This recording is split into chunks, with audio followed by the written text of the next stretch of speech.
Hey guys, it's Christex. Now, I decided to not talk about Call of Duty for a while because I was seeing so much hype about Verdansk, so much hype saying, oh, it's gonna fix the game, it'll make Call of Duty great again, where I just wanted to, wait, play the game, and then give my opinions on it. So obviously I waited, I've played multiplayer zombies and Warzone, even though I'm not a Warzone guy, and today I'm going to share my thoughts on Season 3 and Verdansk's return. But before we get into that, if you want to support the channel, make sure you like, subscribe. Really appreciated. We have a sub goal of 500 and we'll be doing a setup tour. But with all that being said, let's get into the video. Now, I think it would be smart to start talking about Verdansk, considering that was the main part of this update. You know, they'll bring back the OG map with all the OG features, you know, floating loot, barely any buy stations. And I mean, obviously, I'm not a Battle Royale guy. Well, no, I'm not a Warzone guy. And I also didn't play much of Verdansk. So realistically, my opinion on how the game plays itself does not matter.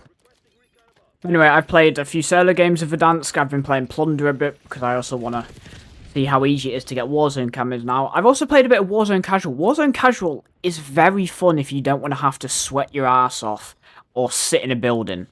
Because I have this issue with Verdansk, right? With the time to kill being insanely fast back when it was in Modern Warfare 19, you basically are going to die if you do not camp. Literally. I don't get how people don't get bored of Verdansk, because I swear it is literally just sit in a building simulator. You either sit in a building with a sniper, or you're just the sweatiest guy out there who's just not afraid and just runs out there, buy station after buy station, bounty after bounty, UAV after UAV. Obviously, I know I probably have a huge skill issue when it comes to Warzone, and Verdansk just isn't my cup of tea. I feel like it's still a bit too open in places. But, I mean, the community's happy.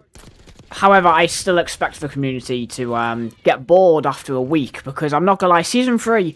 it is literally just nostalgia bait, and it has not fixed any of the actual issues within the game.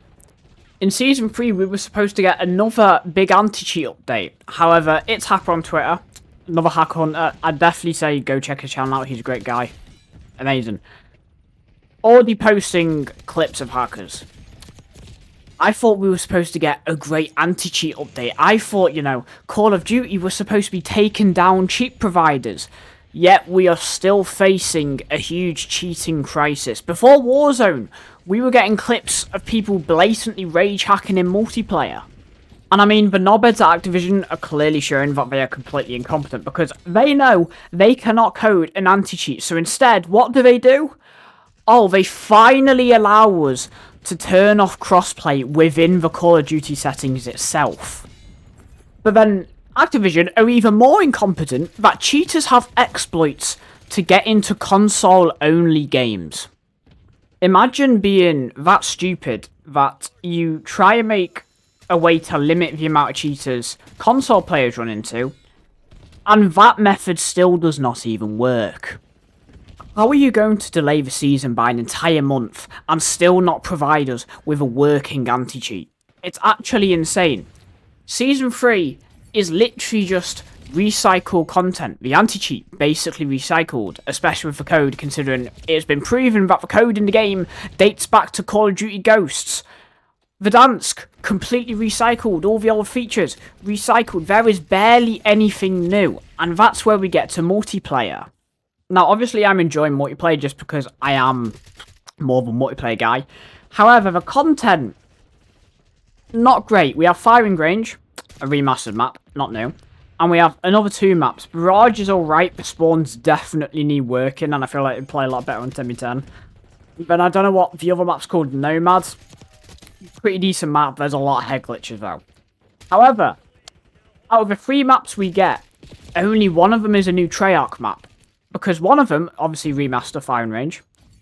And another one of them, I don't know which one between Barrage and Nomad, but one of them is a Sledgehammer Games map that was taken from them to boost content in Black Ops 6. And then, weapons. What do we get from weapons? Oh, we get a bunch of Modern Warfare weapons in a game set in the 90s.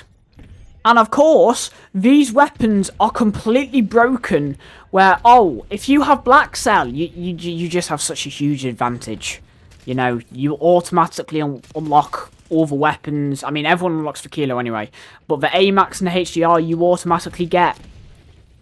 And of course, on day one, they have a bundle with the AMAX because they are desperate for money. Black Cell has gotten so pay to win now, where what? They get instant access to the new OP weapons. They are always OP, the new weapons. They get bonus XP depending on how long they've had Black Cell. And they now get bonus daily challenges. Why are they charging us $30 to get cool content on a game we already spent $70 from? Luckily, I'm not a dumbass and I have never bought Black Cell in my life and I've never bought a bundle in my life. The only time I've spent money on COD is to either A, buy the actual game, or B, buy one battle pass all the way back in Cold War.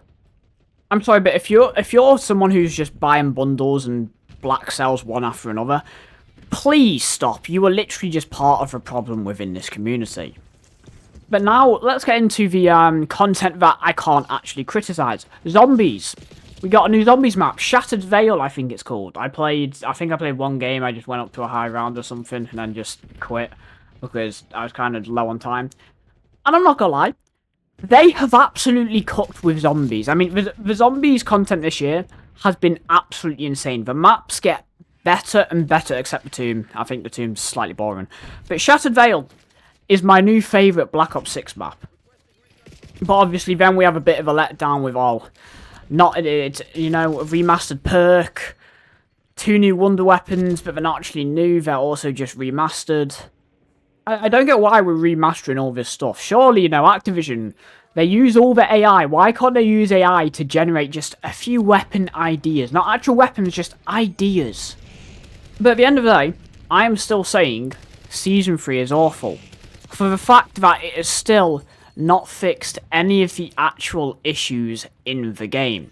We still don't have a functioning anti-cheat. Skill-based matchmaking is still through the roof. However, obviously crossplay, it kind of separates the matchmaking a bit, so it is easier to play better. And then server and game performance is still crap. I don't know why, I think I was playing on firing range one time. For some reason, I was getting insane frame drops on a console. And obviously, because, you know, we can't have a functioning anti-cheat, Call of Duty have to level out the playing field by adding crossplay, so consoles don't have an issue. Adding perks that basically give you wall hacks. That's another thing I want to comment on. Firing range is completely broken for anyone who uses Tracker or the Recon Specialist. Because when you have a perk that lets you see where players are through walls, while most of the walls on the map are wall bangable, you basically may as well be cheating. The advantage you have is actually just insane. But back to the main point. Nothing has changed with Call of Duty. It is the same issues, the same pay-to-win mechanics, the same microtransaction prioritization, and Call of Duty has not been fixed or saved. I don't really know what else to say, so I'm just going to end the video here. Thank you guys for watching, hope you guys enjoyed. Please do let me know what you think in the comment section down below about the return of Verdansk and the Season 3 in general. Make sure you like and subscribe. As I said before, if we hit 500 subscribers, I will happily do a setup tour. However, it may not be high quality because I don't actually own a camera. Also, thank you for the support on the recent videos. It has been absolutely amazing. You guys are generally just the best. And with all that being said, I've been Chris Dex. Have a great day, and I'll see you guys in the next one.